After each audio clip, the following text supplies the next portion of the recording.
Hello, friends. Today's chapter of the day is Job chapter 39. And Job 38 and 39, a little bit into 40, are significant because they are the first time that God responds. For the first 37 chapters of Job, it's been Job and the three friends and this extra guy coming in, giving all their opinions about what's going on and really leaving everybody lacking for answers.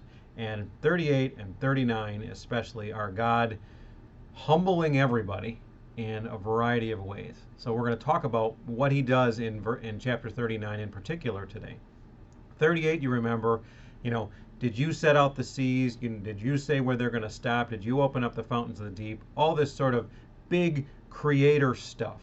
And essentially, did you bring order from nothing? And in chapter 39, God changes the tone a little bit and really starts focusing on not did you bring order from nothing, but do you provide order in spite of chaos, in spite of the natural proclivity for things to become chaotic, do you maintain order?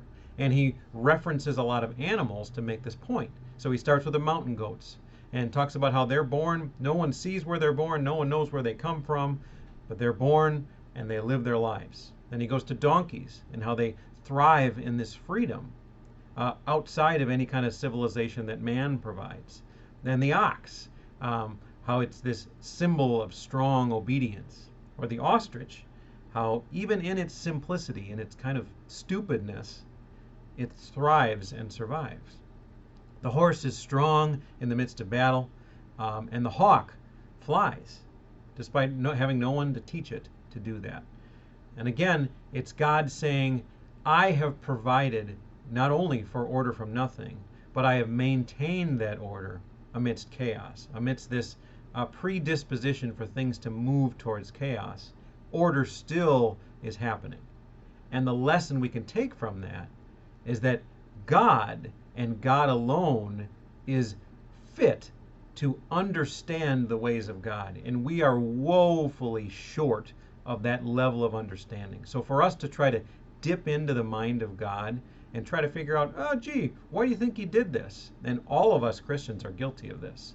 Even when we're trying to be nice, sometimes we'll say, well, maybe God did this so that this could happen.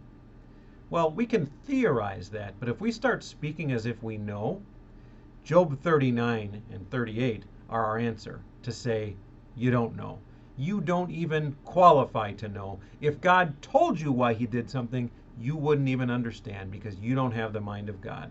You have a mind that's being sanctified to be more and more like Christ. And we're going to understand things later in our lives and into eternity that we could never understand now. But we still won't be God. And that's the point. It's not just God bragging. It's God saying, don't seek answers to this because you can't handle the truth, as it were.